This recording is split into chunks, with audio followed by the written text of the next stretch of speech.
Probably, well, I'm late 40s, so not quite 40 years, probably 37, 38 since I was probably 10 or 11.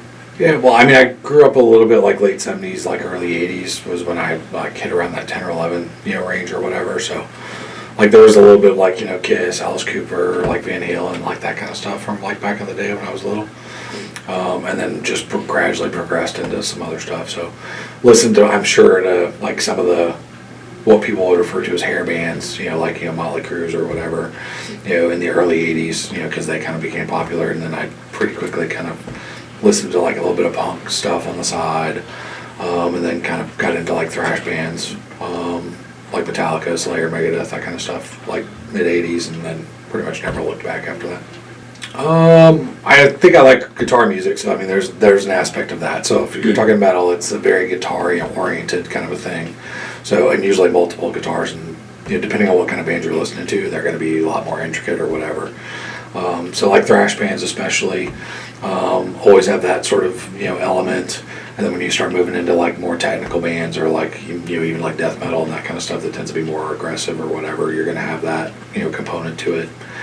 And I'm always pretty much the louder and faster the better, and that's just something I've always been into, and there's something to it that the other stuff just doesn't really compare, and it's not something I'm gonna probably ever stop listening to. So I'll be some old guy in a nursing home listening to some death metal band probably. There's some teachers in the building that we occasionally chat when we don't have work stuff or like after that are fans and listen to similar stuff. So you're gonna find those people in just about anywhere.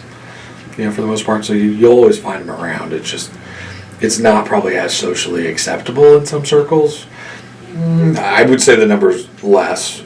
So, and I think that there's just some trends in like society. I think pop culture stuff, I think, is kind of trended away from it. So, a lot of metal stuff pretty much hit that high water mark, and you get those kind of, again, like hair bands, like the Def Leppards and that kind of stuff in the '80s that were super popular, and you had a bunch of kids and like girls, especially like back at that point, that listened to that kind of stuff. I mean, you got to really know what somebody's into. So like, there's a lot of metal bands. I think you kind of have to ease your way into it. So it's not something most people don't just dive into, like extreme, like hardcore metal bands, like on day one.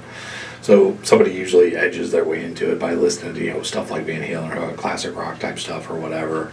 I mean, I'm not a fan of it. I mean, there's obviously talent there, so I'm not saying that some guy who writes country music is not a good musician or whatever, because they obviously are in many instances, or even like pop stuff that I'm not a fan of, like Lady Gaga's of the world or whatever. They clearly have a lot of talent at what they do. They just don't do something that I like. All right. Well, thank you for your time. I really appreciate it. You're welcome.